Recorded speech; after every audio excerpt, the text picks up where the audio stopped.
Johnny T-shirt.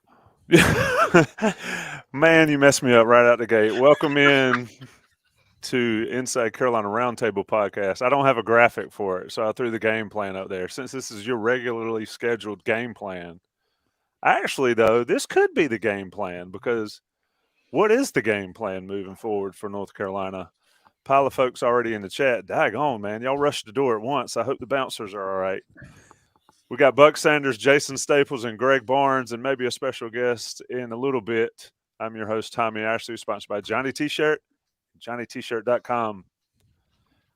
Let's get it going. Since we have El Jefe in here, I'm going to him first. Buck Sanders, not usually your spot on a Thursday night, but certainly relevant to this podcast and this discussion. What's going on in here? What's going on around North Carolina football these last few days? Can you help us out?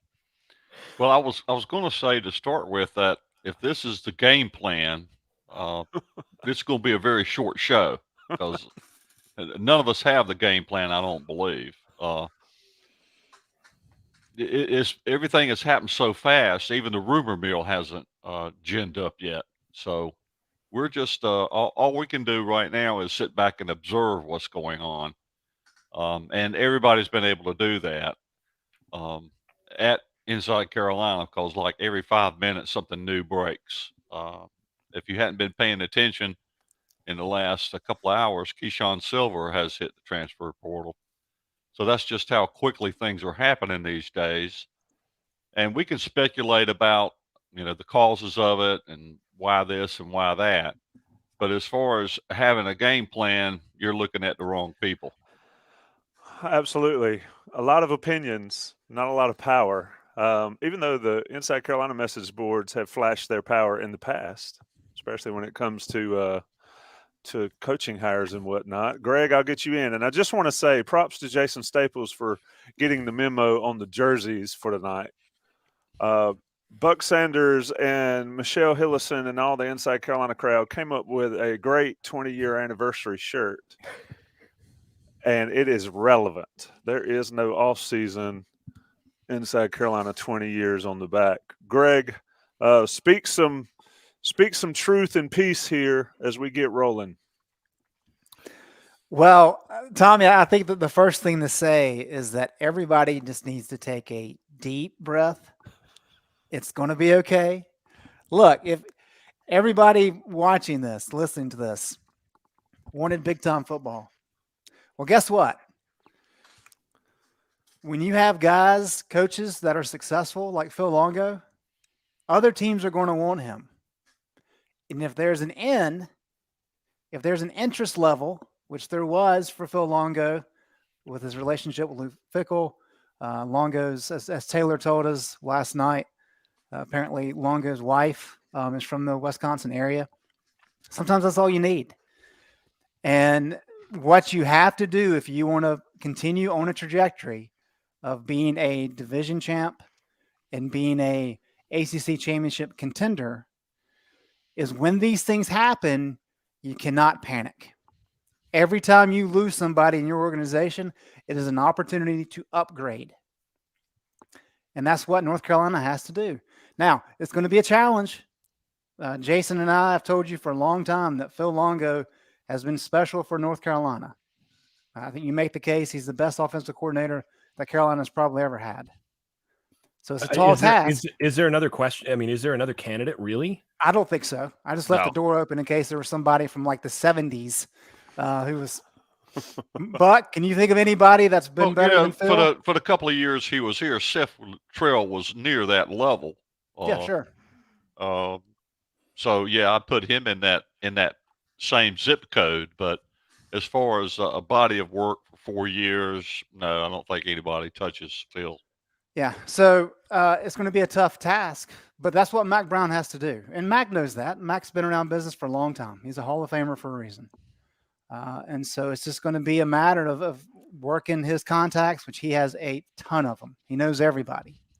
And it's finding somebody to come in. I think really the interesting thing here is how quickly will it happen? I have a hard time seeing anything happening before the bowl game, which lends to some other questions about who's calling plays, which we can get into. But then the other part of it is does he tweak anything? And Jason kind of started us on that path last night. But when Matt came in, he said, look, I want Oklahoma. I want what Lincoln Riley does here offensively. And that's what Phil Longo's done. We know they're very explosive. We also know there's been a tendency to struggle a little bit in the red zone, which we saw the last 3 games of the year. So how does Mac want to move forward? Is he just get another guy kind of like Phil and then deal with the fallout beyond? Or does he try to say, you know what? I tried it. It was okay. Don't want to mix it up. I would assume he'll stay on the same path. But those are the things that Mac has to figure out. And at this point in time, we just don't have enough information to be able to suggest or indicate which path he may take. Yeah, it's an interesting dynamic. You mentioned Mac said won't be Oklahoma. Well, Dick Crum talked about how North Carolina fans wanted to be Oklahoma on the weekends and Harvard during the week. Damn, full circle, Buck. I mean, isn't it amazing how that works? Jason Staples, I'm bring you in. You have consistently been right, and not that you need an ego boost at all. Definitely not. You love it. And by the way, Jason, I brought this tonight. So. Yeah, we're gonna need that. You have consistently nailed it. We've been pretty good on the Game Plan podcast in the past. And once in a while, we're pretty good on our preseason predictions. But day to day, the day-to-day goings of this North Carolina football team, especially this year, you've been all over the issues and what's going on. I mean, you said last night on the emergency pod that there was no surprise, going on. And quite frankly, 4 years of an offensive coordinator in this day and age, unless you're at Virginia Tech, where those dudes bunk together for 30, it just doesn't happen. So, and Joe Morris, Dick Crum, 100% said Oklahoma on the weekends and Harvard during the week in the chat there. Sorry, Jason, your view since we talked last night and what's going on?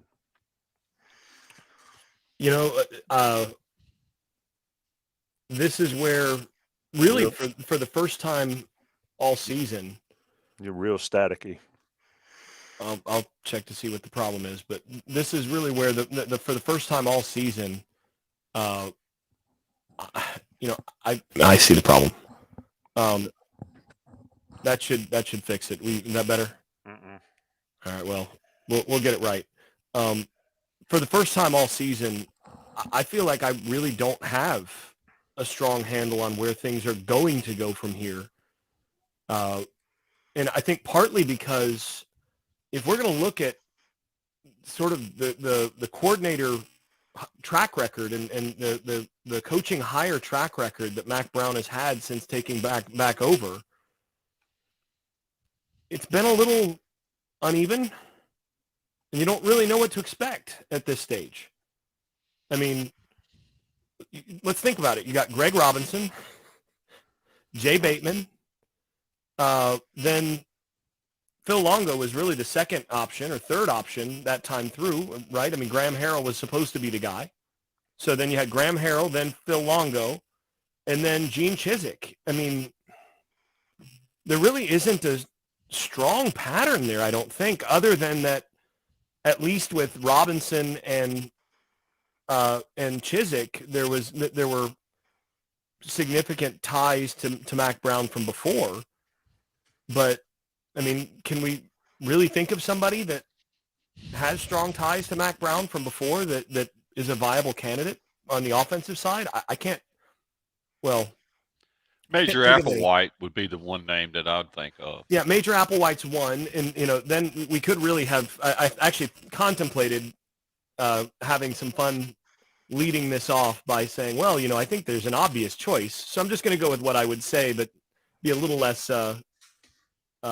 sarcastic about this. But there is an obvious choice here that would be a really natural offensive coordinator hire. Has had a strong track record of offensive success at places like North Carolina, and a spread offense type thing that approach that Carolina's had Larry in the past. Fedora is where you go. And you could even do a head coach in waiting for him, Larry Fedora, right? Jesus, you going to blow this place up, and all those fires are going to spread to the rest of us. Get your microphone fixed.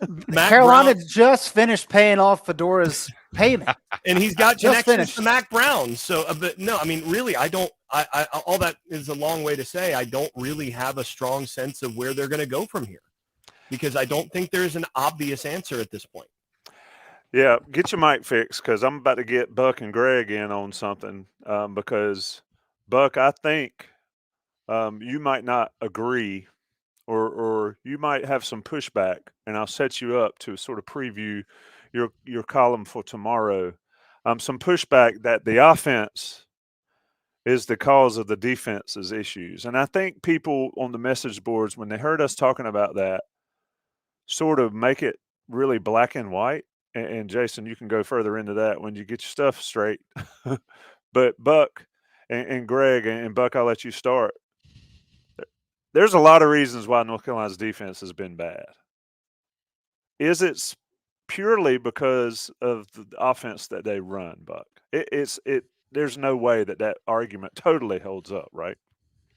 No, I don't buy into that argument at all. I mean, yes, you have the example of, well, he wanted Oklahoma's offense, and so now he's getting Oklahoma's defense, which typically sucks, right? So, so that the two just go together.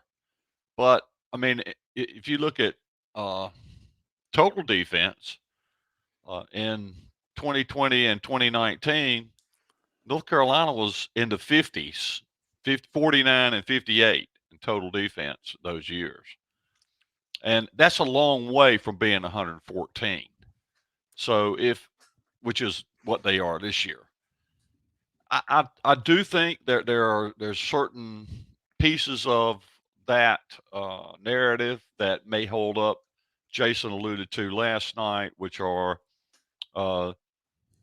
if your offense practices a certain way, then perhaps that doesn't build toughness on the defensive side or the offensive side. It doesn't build toughness in either direction based on the way the offense practices.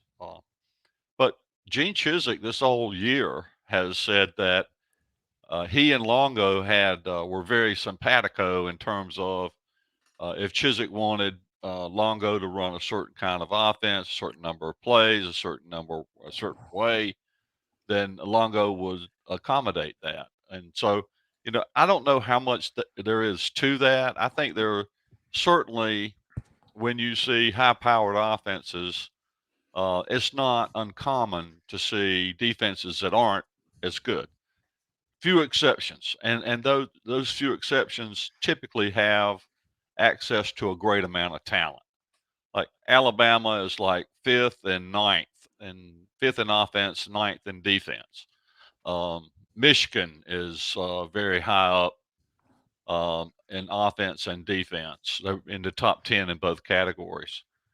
But, virtually everybody else is all over the board. If you look at the top 10 offenses in this year in the NCAA, you've got defenses that stack up anywhere from like fifth to 84th. And there's several in that category that are, 60, 70, 80 in that category that are in the top 10 offenses. So, there's been this tendency over the last decade and a half, I suppose, maybe 2 decades, that the very most successful football teams are very powerful on offense. And I think a lot of programs have leaned in hard to that, including Alabama, including Georgia, including those teams that their calling card used to be defense. Now they're leaning more on offense. But I just don't think it is. If you want to blame something on the defense, if you want to blame the offense for how the defense was at North Carolina this year, I think that's a hard case to make. You know, the defense just, they had enough problems of their own without borrowing and saying, well, the offense was responsible for the defense's problems. Mhm. Nah, I don't buy it. I think I'm pretty skeptical about that. There may be some ways, and we've talked about program culture, that they could practice differently to build toughness. I'm in agreement with that, but in some circles, people are saying that North Carolina ran off a top 20 offensive coordinator to keep a 110th defensive coordinator. I don't think that was a case. So anyway, that there's more to this than meets the eye, and Yeah. there's a lot of different facets to it and aspects to it. But I don't think we can blame the offense for the defensive woes we saw this year. Yeah. Yep. Jason? And by the way, is my mic okay? Like super hot, like the flames. Doing the best I can here. It should be adjusting. There's that whole button that has the, You are like super loud. Like if somebody's got AirPods or headphones in, We're checking out their ears.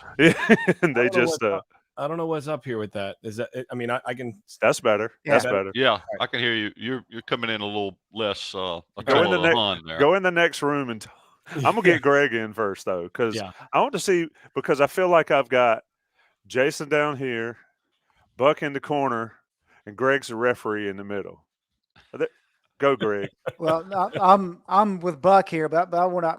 Jason can clarify if I don't think it needs clarifying, but if he needs to clarify, I can.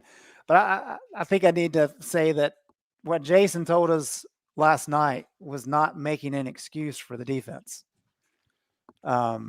He was just relaying information.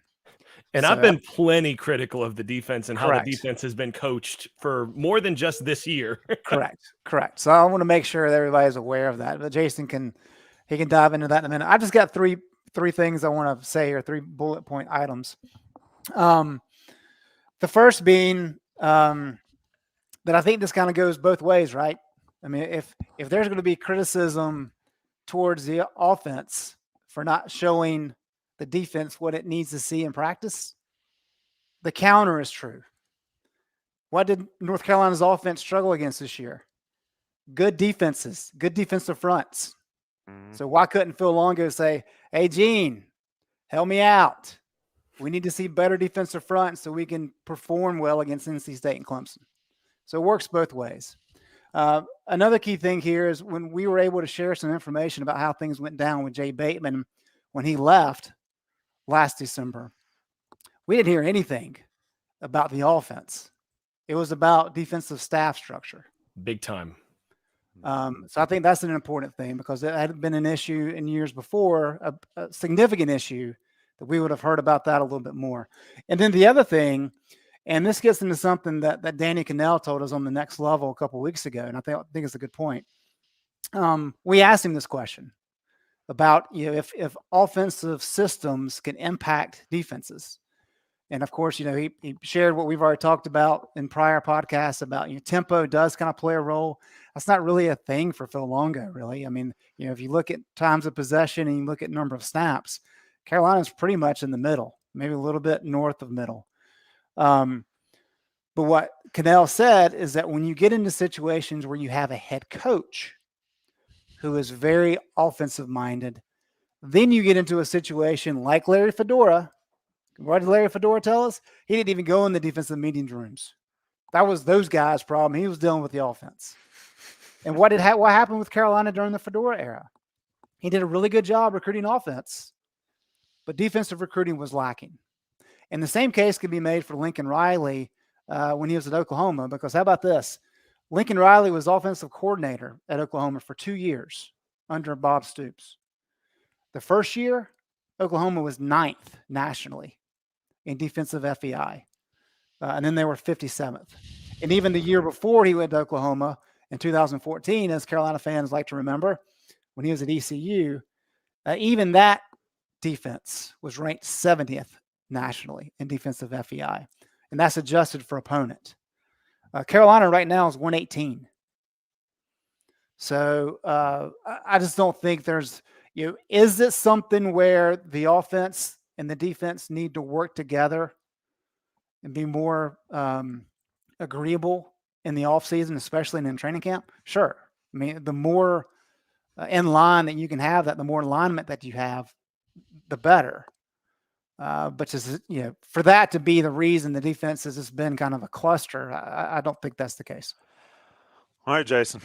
Sort of, let a lot of folks, and there's probably been 10 threads on the message boards that have talked about this very subject. So Buck, get your hourglass, and let's go. Let's talk about it, because I mean, I tend to believe that it's an excuse, but I also tend to see the numbers and say it's not an excuse. But is it coach specific? Is it scheme specific? I mean, I just don't buy it. They say they practice one-on-ones or ones versus ones in the spring and in camp. There's got to be some rational discussion and rational reason why Carolina's defense is at the bottom of the barrel. What is it? So my view on this, my less filtered view, is that this ultimately boils down to a head coaching issue. That whenever you're talking about team alignment, team vision, different sides of the ball, feeling like maybe things aren't always being pulled in the same direction, and a variety of other things, that all falls back to the person whose job it is to make sure that everything is coordinated as a whole. And then beyond that, we talked, I mean, Greg, you're right. I mean, we talked all about this last year, even before Bateman left. And when we gave the, postmortem on that defensive staff was not in alignment last year. I mean, that defensive staff was pulling in, 3 different directions really at one point. And so that's ultimately the head coach's job to step in and say, no, this is the one direction we're going to pull. Here's the horse I'm backing. And this is the way it's going to be. And if anybody else wants to pull in another direction, then, that's going to be a problem with me. That's up to the head coach. And what I'm talking about when I'm talking about some of the stuff that the defensive side had some frustrations about, it's more along the lines of like, look, there's certain things that we need to see in order to get better at these things during the year. Defensive guys tend to like more situational work, for example, right? They like to have inside run. They like to have, third and long situations, these sorts of things. And a lot of air raid folks are not as keen on that. And that was actually a complaint about Kendall Briles when Kendall Briles was at Florida State. And, people who've coached opposite the Briles offense, it's different because Briles, I was in the meeting room with Briles when he said, look, I just don't believe in doing all of the, situational stuff. And like, we're going to work third down, third and long. He's like, that's not real football. I believe in getting into practice and calling plays and getting your guys used to playing football in rhythm. Well, defensive coaches are going like, yeah, but that's not what we see like against the other teams. And so it's that sort of thing that is the kind of stuff that the defensive staff that I've heard, right? Coming out of the Carolina camp. And, things like, we're trying to get better here, and our defensive line needs some reps in, pass pro. We need more reps in just straight drop back stuff. Well, if you're running more RPO stuff, we're not seeing all that much. We need to practice this read for our linebackers, and we're not getting that very much. It's that stuff. Now, ultimately, who's it on when the defense is this bad? It's not on the offense, right?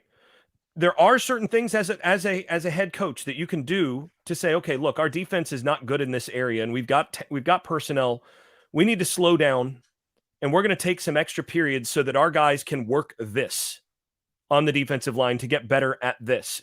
That's stuff that you can do to try to help the defense. But the bottom line is, and I said this in private conversation with another media member earlier today. I said, look, defensive staff at Carolina can say all they want about not always getting the support that they've needed on some of these things from the offensive side, but it's really not going to matter if you're not doing a great job coaching your guys in individual periods. If you can't get your guys to execute with good technique, with great technique, with perfect technique in individual periods, when you're the only position, you're the only coach with them, you're working the stuff they have to do then, and you're not doing that, well, I mean, the game's over there. So that's where, again, I think a lot of this comes back to a head coaching thing where ultimately Mac Brown has to step in and say, you know what, I have to get everybody pulling in the same direction. This is a weakness on my team, and I'm going to find a way to make sure that gets fixed. And if I have to step down and make sure that we spend extra time on that and get that technique right in individual period, I'm going to do it. And at the end of the day, I mean, when I was at Clemson at one point, I was in a practice at Clemson, and I watched Dabo Swinney, who is, kind of a Mac Brown type coach in the sense that he's not, with one position group at any point. He decided that there was one position group that day that was just things were not executing the way that he wanted. And he jumped in and he began to be the guy that double teamed with the position coach and worked hands-on through a significant portion of that practice with that group, saying, no, we've got to do it this way. Yep. And I think at some point, that's what you have to do. That's your job as the head coach. That's part of what, they brought Chizik in to do, to be the floating defensive coach, to step in and fix certain things when they weren't as they should be. And I think we saw, for example, some improvement at the linebacker position as the year went on, because I think Chizik spent more time with them. But at the end of the day, it's the basic techniques and all of that are the real problem on the Carolina defense. I do think they would benefit from having an offensive structure that is going to bring more toughness into the program. I think they need to find ways to inject toughness into the program as a whole. But again, that goes back to the head coach and making sure that that's going to be required in the way that they're going to practice on offense and defense. So, can you succeed with all of this? Yeah, you can succeed, and you should succeed when you have offenses that look like what Phil Longo's offenses have looked like. But you also, as a head coach, have to say, okay, well, what do we need to do to be better at these other areas? Goal line's been a problem on offense. Goal line, red zone stuff. I think that's where the defense hurt the offense. And that again goes back to, how are you practicing in red zone, in goal line? That means you're not handling those situational periods well enough. And that again goes back to how you're structuring your practices. And that's more a head coach thing than it is just an individual coordinator thing. And that's not having the complementary football aspect that I think is so important of practicing those key situations. Because you can be a team that's not great between the 20s. And if you're great in the red zone on both sides of the ball, you're going to win more games. And it's things like that they've got to get better on. They've got to improve on going into next year. And that's going to be Mac Brown having to step in and say, these are things we're going to emphasize, and we're going to do it this way. Tommy, I brought this up a few weeks ago on the game plan, but it bears repeating now. Buck and I spent many an afternoon at Navy Fields when Butch Davis was in town. And Butch was not very hands-on. He would just kind of float around, look at offense, defense, special teams. But where he got involved every single time we were out there, and he talked about it, was inside run. Because that was the most important thing for his offense to be able to do, is be able to run in the middle of the line, and then for his defense to stop. So he was in that drill, up close and personal, because that meant so much to him in terms of the identity of his program. It's culture. It's culture. That's where you build your culture. But we've been talking about toughness on North Carolina football sidelines for a long, long time, across coaches, across staffs, across players. I don't remember these discussions happening in MAC 1.0. You know what I mean? I don't remember having these issues. Carolina was, if anything, Carolina was a pretty BA bad something football team in 96, 97, 98. Well, Greg will and I don't agree with you.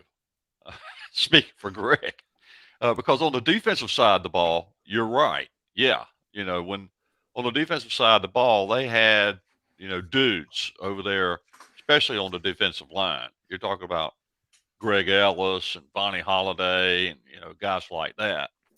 There were some pretty badasses over there. If you didn't want to use the word, but I don't mind. But on the You're the offensive boss. side, on the offensive side, there were a lot of years the offensive line under MAC 1.0 was as soft as butter. Yes, the defense was as you describe it, but there was a good bit of not being tough offensively. Now Natron Means was like the exception to that rule just because of the way he ran the ball, but the offensive line, that was the one place where Mac Brown just could not recruit the first time around.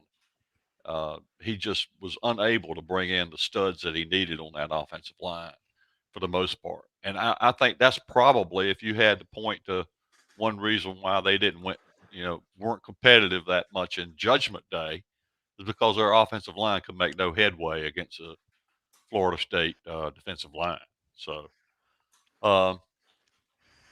You can't finesse defense, Greg. I mean, that's the thing is Fedora could finesse some offense. Matt could finesse enough offense in those years to win 10 and 11 games. But I feel like there is some correlation here with you can't finesse on the defensive side. You get mashed. And so where are we moving forward watching this develop, because it cannot stand. It cannot keep standing the same way it's going. Well, we've talked about this a lot, but Butch Davis was very open back in the day. He liked the cover two, but he was very adamant that, look, if you can get pressure with four guys and they're really good up front, it doesn't matter what you do on the back end. Mm-hmm. And I think Gene Chizik agrees with that. The problem for Gene is he's not getting any kind of push up front whatsoever, despite having, at least in terms of recruiting rankings, a lot of talent up front. It's just mind-boggling to me that the defense has struggled to get pressure the way that it has. So that gets into a different conversation of, okay, and this is one of the things with, I don't know if you want to go ahead and jump into some of the portal conversation, Tommy, but I think this is applicable. When you look at 10 guys on the defensive side of the ball and 6 defensive backs jumping into the portal, I know there's been some conversation on the message boards of, well, they just have to get their own guys in.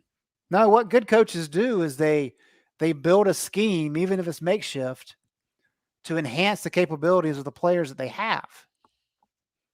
I mean, Gene didn't have a ton of talent when he came in 2015, and that defense got better overnight. Now, it wasn't elite, but there was enough talent for them to be adequate. They were like, top 60, which when that offense was as good as it was, that's all they needed to be able to get to the ACC Championship game. And so I think that's kind of where the disconnect is that they've got the talent and they've got bodies, at least on paper, but it's not producing. So how much of that is strictly on the coaches? About, I would say a lot. I haven't done the math recently, Tommy. I looked at this a couple weeks ago. At the time, Carolina was 118th in the country in FEI, which is what they are right now. There may be a team or two behind them that has switched out. But at that time, as of a couple weeks ago, there was 13 teams behind North Carolina in the rankings. Those 13 teams had combined to sign 4 stars or 5 stars over the previous 4 recruiting cycles. Carolina had signed 19. Hmm. So there is a significant disconnect between potential and production. And so I've just kind of been, we know Gene Chiswick's a good coordinator. He's had a lot of success over his time. So their inability this year to manufacture some level of success has really just been surprising. Yeah, that stat right there is as damning as it gets for the people that are coaching these guys. I mean, it's one thing to have a 5-star miss, and we've all seen a 5-star that has got a 5-star rating, but everybody around them says that's not a 5-star kid and all this. Well, like you said, 19 of those. Let me take a second and talk about Johnny T-Shirt, johnnytshirt.com. It's 9:38. Shout out to the 560 some people in the room. Flattering that you guys join us on a Thursday night. But Johnny T-Shirt's where you need to be online. If you're not here, you need to be shopping at Johnny T-Shirt. Support them. We talk about local businesses all the time. They support Chapel Hill, the Franklin Street that once was. Well, Johnny T-Shirt still is. And let's keep it that way by going to see them on Franklin Street or visit them online. Everything you could possibly need for your Carolina fandom, your Carolina friends, and Carolina family for Christmas. And you can still get it by Christmas time. They're great about that. Shop them. Johnny T-Shirt, get your 10% off if you're a Tar Pit Premium message board. You know what's a good Christmas gift as well? A premium subscription at Inside Carolina. Good gracious. We'll have a guest next, and it'll be one of the reasons why you should have a premium Inside Carolina subscription. National guys will pay the bills. We'll be right back. Football Roundtable, UNC. There is no offseason. All right, guys, we're back. Tommy Ashley, Buck Sanders, LFA. Buck, it's your rules. You are the leader of this bunch, so we hope we can produce up to your standard. Greg Barnes and Doc Staples, Jason Staples here as well. I'm going to shout out to a guest and get them to come in here. But, Buck, what do you think about this discussion here? I mean, are these things are issues that can be corrected? These issues can't be corrected? Or somebody else will have to correct the issues at a later date? Where are we in your mind? Tough question. That's a great question, Tommy, and I'm not sure I got a good answer. I think that certainly Mac gets the attention of coaches nationally when he's conducting coaching searches. North Carolina doesn't lack for the ability to attract coaches. And Ross Martin kind of nailed a lot of this last night when he was saying that the offensive coordinator position in particular is going to be extremely attractive nationwide. Come coach Drake May is, well, you lead with that, and then the rest of it is all gravy. North Carolina's a great place to live, blah, blah, blah, blah, blah. All that's cool. But you come in as your offensive coordinator and you're coaching Drake May. So those kinds of issues, the personnel issues on the coaching staff, I think it'll be not that difficult to address. Some of the other issues that Jason talked about in terms of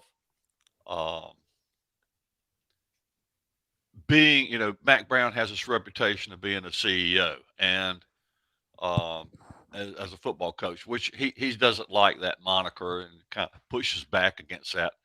But I think in this case, some of the issues that Jason alluded to requires a CEO, right? You've got to have somebody that is, the buck stops here on their desk and they get to say, yes, this is going to pass or this is not going to pass. So some of those issues may be thornier as time goes on, proves thornier. We'll see. I think sometimes to have that really magical season and to get to where North Carolina wants to be, I think you have to have all the pieces fit together for the program. And I don't know that Mac Brown has had that yet at North Carolina. I think there was some dissension during the Jay Bateman era on, in the coaching staff, the defensive coaching staff, not pulling, in the same direction. I've heard that there was a lot of even disagreement over recruiting, whether they should recruit this particular guy or not. And also an issue of who is Mac Brown listening to. So those kinds of issues is sort of more wait and see, but we've been waiting 4 years now. And, it's kind of time for that kind of stuff to get together, to come together. I wish I could sound a more positive note, but that's kind of where we are. Yeah, I mean, Jason, where are you here? Is this something that can get turned around as it's currently situated? And I have our guests in the waiting room. You guys can see them, but don't spoil it. Ooh, yeah. As things are currently constructed, I'm not sure it's salvageable. I think, and look, I said before the year, and so, I mean, at this point, I'm only just saying what I said before the year. You'll remember this, Tommy. You'll remember this, Buck, Greg. I said before the year that if they don't get significant, like, top half of the ACC performance out of their defensive line this year, then changes needed to be made. Beat that drum. This is a results. This is all off this season. this is a results-based business. How many times did I say that in the offseason? There's more than one. So, and you weren't exactly a voice crying alone in the wilderness on that topic either. So no, yeah. but I mean, you guys know, and folks know, I'm not somebody that calls for coaching changes a whole lot. I don't believe normally coaching changes do as much to help you as a lot of people tend to think. But at a certain point, they're going to have to look closely in the mirror, especially on the defensive side of the ball, and say, look, now you've had two different coordinators, and there are certain position groups that have significantly underperformed. And that's with 4-star, blue chip talent, sometimes 5-star talent that has underperformed at those positions under multiple coordinators. You have to evaluate that. And then on the offensive side, when you're replacing a coordinator, as I said before, that the new coordinator is going to have to come in and evaluate how well the guys that are currently on the staff actually fit what he wants to do and whether or not they're guys that can pull in the same direction. So, no, I do not think that things in their current construction that you can just hire a new offensive coordinator and plug and play and go on next year with no other changes and expect this team to play in the ACC Championship game again next year, especially without the Coastal Division next year. It's going to be harder to make the ACC Championship game next year. I mean, it's going to be next year it's starting to look, given that Florida State's managed to basically they're keeping most of their contributors that were draft eligible. They're bringing all those guys back. It's going to be hard to, you're going to have to go in front of a very good Florida State team and in front of Clemson to be in the ACC title game. So you're going to have to make some changes just to be there. And I'm not sure even if you make changes, you're going to do that. Jeff Brom being at Louisville adds a new dynamic. Yeah. And and that Louisville team has some talent. Yeah. So, this is I think, a very pivotal time in North Carolina football where what happens from here through, let's say, January is going to have ripple effects for 3 or 4 years from now. And the last thing I want to see, just as someone who covers this team and someone who none of us like the team that we cover to do really poorly. It's just no fun. And, I know people in that building. I like it when Carolina does really well. The last thing that any of us want to see is for this to be like 2015. You make the ACC championship game. Things don't go quite so well. Then things kind of fall apart a little bit after that in late 2015. And then by 2016, 2017, the wheels came off. So, you can't let that happen here. And I think you have to, I think this is an off season where Mac Brown is going to have to reevaluate every aspect of everything they do, from off season workouts and how they construct the toughness building and all of that in January, all the way to how they practice situationally and what the practice schedule looks like and what they're doing on that, to who the assistant coaches are, to all of the different analysts and everything else. Without doing that, I think this is a very dangerous time for Carolina football. There's enough talent on this roster that if they do it right, they could steady the ship and move forward and do fine. But it's going to take a hard look in the mirror and some hard decisions. Real talk, Inside Carolina Real Talk, Jason Staples. Let me bring in our guest. This guy is known by everybody. Wow, it made everybody smaller. It helps me out by making my picture smaller. Mr. Don Callahan. Don, what's going on? Not too much. I was about to fall asleep in that waiting room. This is past my bedtime. Well, you got the boss man right there in the middle. Well, isn't it past his bedtime too? I never expected to see Buck up this late. Way past my bedtime. I didn't know Buck slept. I figured by 7 a.m. he gets a round of golf, wrote up his story and all that sort of stuff. So he needed to get to bed pretty early every night. Hey, the legend never sleeps. You got Jason Staples in here. You got Greg Barnes in here. I'm here. Buck, of course, is here. So don't stink it up. You heard Jason's comments there about where we are at this point in the program with covering Mac Brown and his team. Recruiting obviously is the lifeblood, but the transfer portal has changed the game on that level. Just speak to that a little bit, how maybe nowadays high school recruiting has taken a back seat, if it has, to we'll say transfer recruiting. Yeah, so I think the foundation of your program, any good program, is going to still have to be high school recruiting. And I think that the transfer portal is going to be used to kind of help fill some holes. I just think that any team that's going to rely heavily on the transfer portal is going to put them in a dangerous spot. And it's really going to make it difficult to establish any sort of long-term program, because obviously those guys aren't lasting longer. You're not developing those guys, and some of these guys that come in, you think they're going to be a fit, they're not a fit, and you don't have a whole lot of time to kind of fix it. But as far as just, this week it's been nuts, just trying to handle everything and all the different names going in and just trying to juggle everything with the transfer portal particularly. But then you have all the side stuff going on with the the coaching departures, but the actual the high school recruiting, minus a decommitment, really has been kind of steady. So tell me this: you've kept up with the portal. We're not gonna. I've told people to subscribe to Inside Carolina's premium message boards, and this is the guy.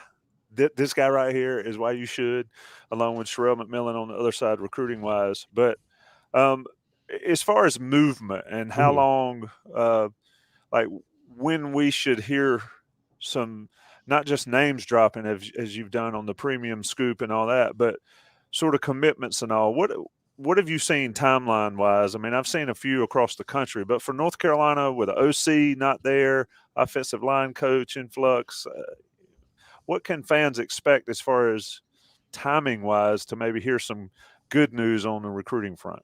Well, there's not a whole lot of history to this to kind of look back on and see. My expectations are that things should happen much quicker than they happen with high school recruiting. And sorry, I had to get my water. My servant came up here, brought me some water. Wow, we don't have one of those. Buck, can I get a servant? But wow. So that's how the other half lives. The majority of the guys that UNC is going after right now, the goal is to get them in time for spring ball and obviously for the spring semester. So, I mean, we're talking, I don't know off the top of my head, but I feel like the semester begins like January 9th, 10th, something like that. So we're talking about a month's time.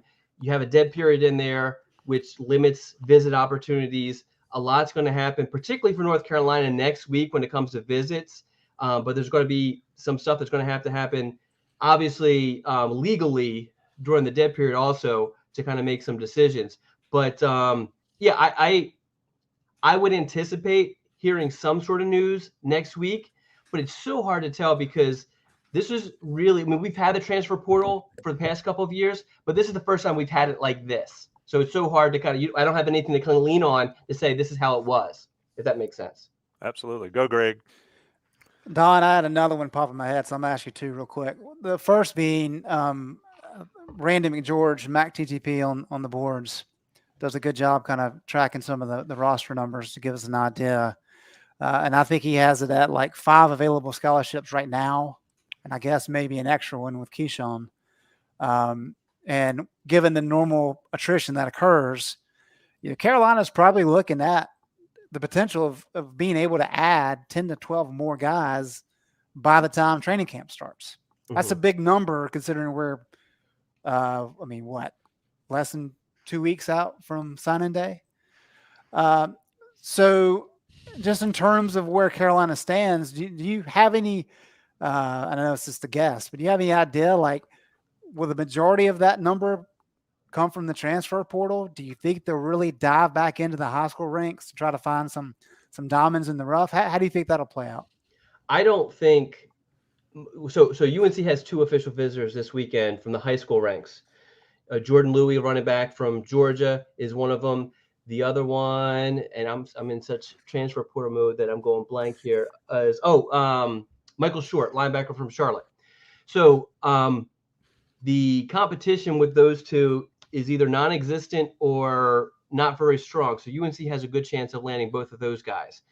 Minus those two, I just don't see North Carolina adding anyone. Maybe something pops up like in January. Definitely nothing before the early signing period. I guess I should never say definitely nothing because this is recruiting and anything is possible. I don't anticipate anything before the early signing period. Could potentially someone, fall through the cracks, whatever it may be. I mean, UNC is going to hire a new quarterback coach, a new offensive line coach, and maybe they have someone that they really like. That's very possible, but that would happen obviously after the early signing period. But yeah, I mean, from the transfer portal wise, I think the vast majority of the additions is going to come from that. Is it going to match the number that you're throwing at me? Based off of the information that I have right now, no. I respect what Mac TTP does, but I don't think he's ever agreed with any of the coaching staff's numbers in the 20 years I've been doing this. And Mac and I have been at odds on different things. So this would not be the first time that Mac's numbers didn't match up with the coaching staffs. So sure.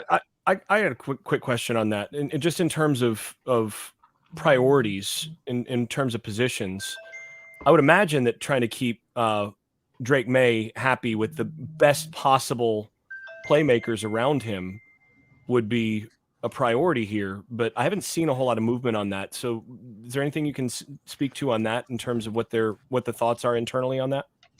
So I don't want to give away too much premium information, but we have made mention that playmakers, offensive skill players is something. I mean, I'll just say wide receiver is definitely something North Carolina is looking at. But you got to remember there are some younger wide receivers. Andre Green's the first one that pops in my mind. Didn't, will redshirt this year.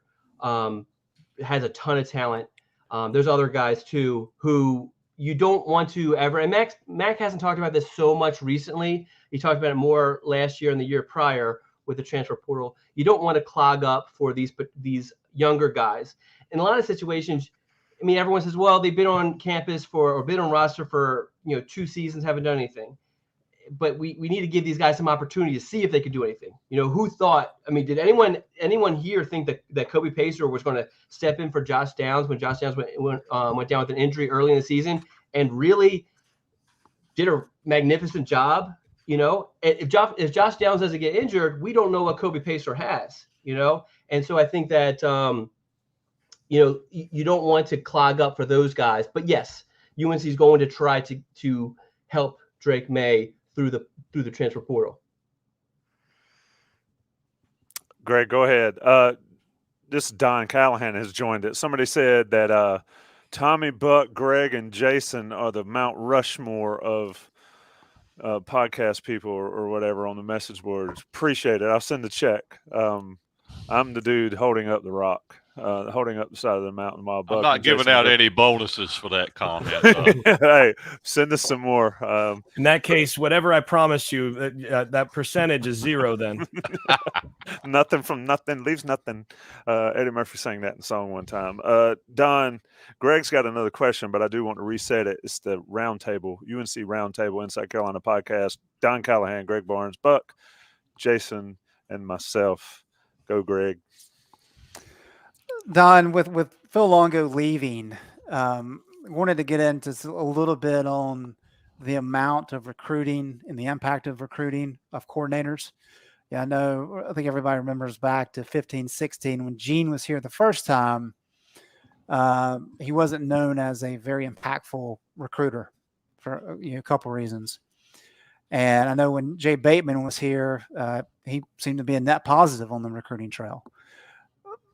To what extent was Longo active on the recruiting trail? How has Gene been in his first year back? And is there any concern now that Phil has left that they're going to have to fill some holes here in the next couple of weeks?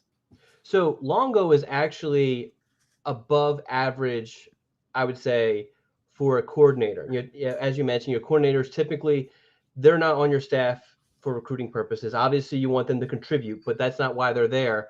But he, not only did he recruit quarterbacks, but he had his territories in state. There were areas like Forsyth County, which has Winston-Salem.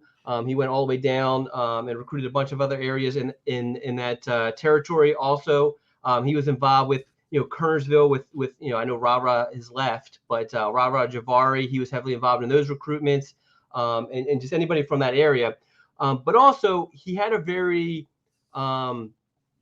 unique, intimate approach to recruiting quarterbacks.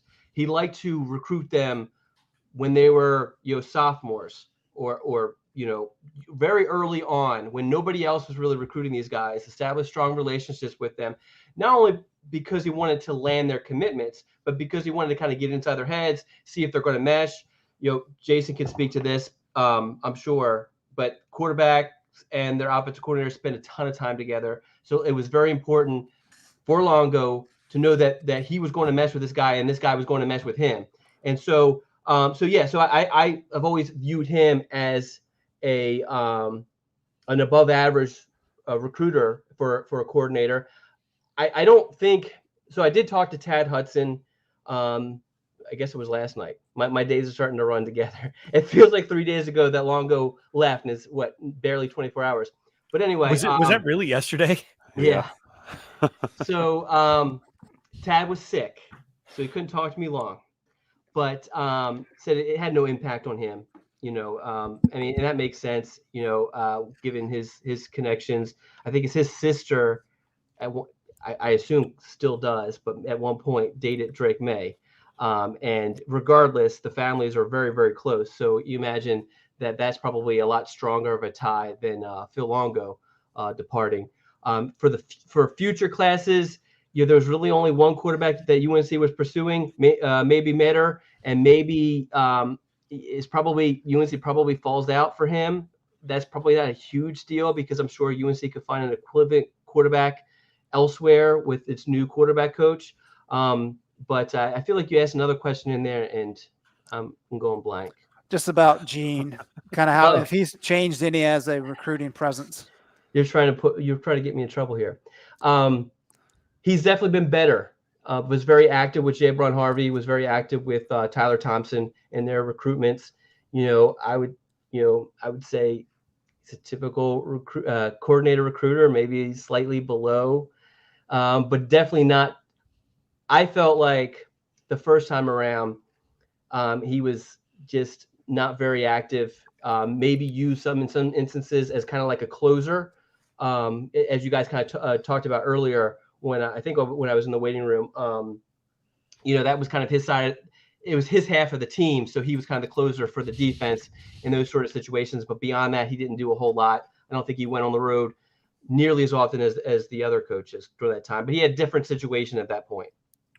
Let me ask one last question. It's Don Callahan, Inside Carolina recruiting expert, and the reason, well, it's a couple reasons, but the reason to get Inside Carolina premium subscription for your loved ones for Christmas. Don, question in the chat, and I can't find it because they're firing them off so quick, but perceived lack of player development, perceived or reality or whatever, how does that affect the recruiting trail for teams? I don't think we got to remember we're dealing with high school kids, and anybody who has high school kids will know how short their attention spans are, and how close to detail they pay to anything. Maybe because I have high school kids in my house, and it just blows my mind sometimes with them. So I can only imagine, I'm sure other opposing staffs are bringing this information up to them, as a negative recruiting tactic. How much of that is going to stick? I don't know. I think really it still ultimately comes down to where you're comfortable at, who you're comfortable with, that sort of stuff. Does it help? No, it definitely doesn't help. It doesn't, there's a lot of things I could point to that has happened or has been talked about the past couple of months that surely does not help with recruiting. But I don't think I've ever heard a recruit say, well, I'm not going to this school because they haven't been able to develop this position, my position. But I'm sure, but like I said, it's not helping at all. That is Don Callahan. Anything else for the expert so we can let him get back to Sleep. his water? Yeah, back to sleep. Buck, you got anything for Don? You need to. Buck, are you awake over there, Buck? You need to get Don into shape here. No, I think Don is doing just fine. And in fact, Don and I and families need to get together for dinner one Absolutely. night for too long during the off season. We need to go to the Man Tower and have some nachos. We need to get Buck I and don't Greg. know. The way Ross Martin talks about the bar food up in the Man Tower, I don't know if I want to go. We need to have a night. We can figure it out. Don Callahan will be quite busy. Signing day on the 21st of December. Good gracious, man. What are you trying to do? Get it right next to Christmas? We'll do something special for Inside Carolina signing day with Don Callahan. Don, I appreciate you taking the time out of your busy schedule. Well, thanks for inviting me. Appreciate all you do for us. You keep us informed and keep all the Inside Carolina folks informed of the recruiting trail, the lifeblood of the North Carolina and every college football program. Appreciate it, Don. All right. Thanks for having me, guys. All right, boys. I shouldn't have said that. I had to give him a hard time. I couldn't resist. Love that dude. He works his butt off. And he's right. I mean, trying to figure out what teenagers are going to do is unbelievable. And that's just a fact of the matter of it. Buck, let's wrap this show up. What have we learned? What do we expect? And what do we think we'll be talking about tomorrow when we're doing another emergency pod? I mean, it just seems like that's what's going on these days. Yeah, it does seem that way. And I think probably, Greg early on mentioned that, we should all take a very deep breath. And if you're going to be hitting the panic button every time, we get a new headline of somebody hitting the portal, you're in for a very rough off season. Eventually, I suspect there is going to be some good news to report, as in we're getting somebody out of the transfer portal that we really wanted. Those kinds of things will come about. And,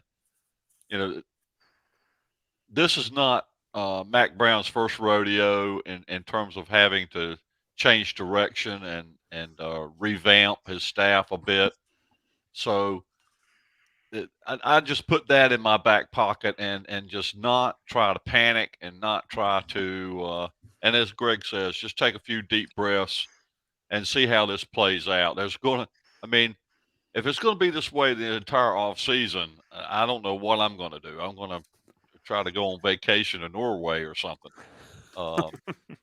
So we got a long way to go before spring practice. I'll put it that way. And the time to start making assessments would be in spring and then in the summer, not right in December. That's right. And Absolutely. remember, Mac, when Mac had to retool at one point at Texas, they ended up winning a national championship a little bit after that. And then there was another time where it didn't go as well. But I mean, he's retooled with success before. It is. Jason, close us out with your final words here. I mean, who knows? We might be talking again tomorrow. But right this moment, like you talked about, there's been retoolings before. There's going to be retoolings here. It's probably going to be 15 to 20 different faces on the team that everybody has to learn in spring practice, maybe, with incoming freshmen and transfer portal people. Certainly uncharted waters, we'll say, especially for North Carolina. Close us out with your segment.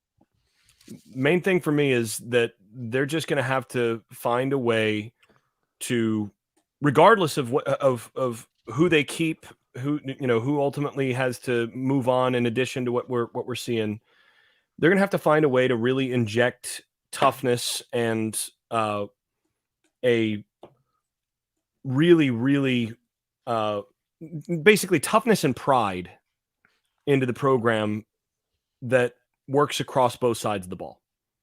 And that's really what I want to see.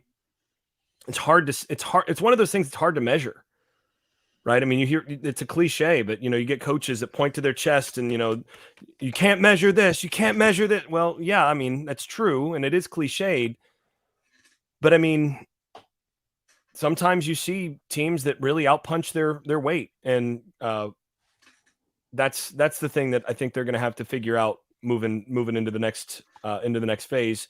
So that's going to mean that Mac's going to have to not just hire a really good coordinator. And again, there's so many coordinators who will want to work with Drake May and with the talent that they've got in Chapel Hill that it's not going to be hard to find a good one who wants in. The real key is going to be finding the right one who's going to actually fit with the culture that they need to have and who's going to help change the culture for the better. And that's much harder to assess. And that's something that Mac Brown's going to have to really do a lot of legwork on and a lot of evaluation on to make sure that he brings in the right, really good coordinator when they hire the next one. Indeed. Greg Barnes, close us out. You've always got the numbers.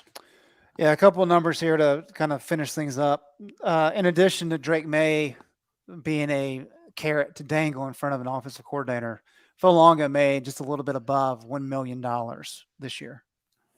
So while that's not Georgia, Texas A&M, and maybe even Clemson with Venables numbers, that's competitive. So I think that 1-2 combo speaks very well for what Mac Brown can find.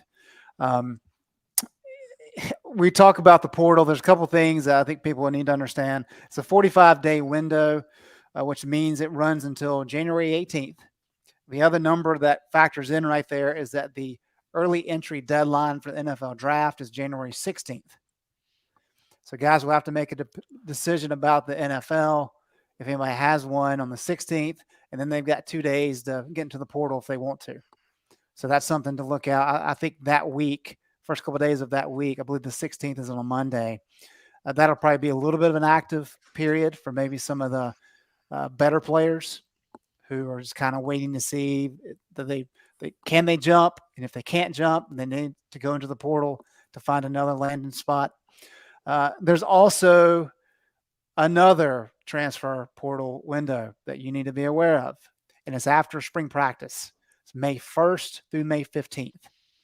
So we've seen it at Carolina last couple years, and I think a lot of schools have dealt with it as well. You get through spring practice, you have another session of performing in front of the coaches. And if you don't perform and you don't hear what you want to hear from the coaches, or they don't see what they want to see, you may see some more activity this first 2 weeks of May. And then in terms of kind of where we stand, Sports Source Analytics does a good job tracking all the transfer portal numbers. Today is Thursday, so as of earlier this evening, there had already been more than 1,200 kids at the FBS level that had entered the portal since Monday. That's just a crazy number. Carolina had 2 5-stars enter, Tony Grimes and Keyshawn Silver. Tony ranked number 6 all time Keyshawn ranked number 7 all time in terms of North Carolina recruits in the internet era. That's pretty significant. And people were wondering about how many 5-stars. 84 5-stars have entered the portal thus far, which I think is 0.7%, which is pretty, I mean, in terms of ratio, that's probably about right for the standard amount each year. And then the other thing is Carolina has had 12 guys right now enter the portal. That number's a little bit high in terms of teams with winning records. The average for teams with winning records right now is right at 7. I was going to guess 8. Yeah. Yep. So Carolina is a little bit higher than that. Yeah, I was cleaning up the bots and the trolls, trying to when you were in here. When you were talking about all the numbers are incredible. I mean, I was looking at also NC State hired Syracuse OC evidently. Whoa, that's a big pickup for Dave. Yeah, so Robert and I to North Carolina State. So does Brennan Armstrong? Yeah. Oh, That's actually a really good hire for NC State. That's a 100%. really good hire. 100%. And yeah, that I got to say, both Storm Duck and Silver are, I think, really big losses for the defense. Grimes also has talent. There's no question about that. But those kind of losses do not help you, obviously. Yeah, indeed. And you wonder, there has been some discussion. I mean, we already saw Day Hollins come back after coming into the portal. You do wonder whether or not there's any chance that, after some discussions and also after whatever UNC decides to do in certain respects, whether or not those guys end up actually moving on or whether, this is a test the waters situation with some of this. I'll be interested to see what actually happens, because not everybody that enters the portal actually stays in or leaves. It'd be interesting to see. Folks wanted, like Greg, you started the show, Carolina fans want big-time football. This is what happens. They're all over the place. Coordinators leave, players transfer. Oh, Robert and I. It is an interesting pickup for NC State, but North Carolina's on the clock to get an offensive coordinator and maybe some other positions.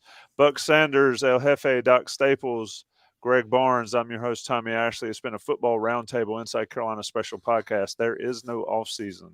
I would wager we'll talk again soon, folks. Appreciate everybody joining, and Johnny T-shirt. Thanks, fellas.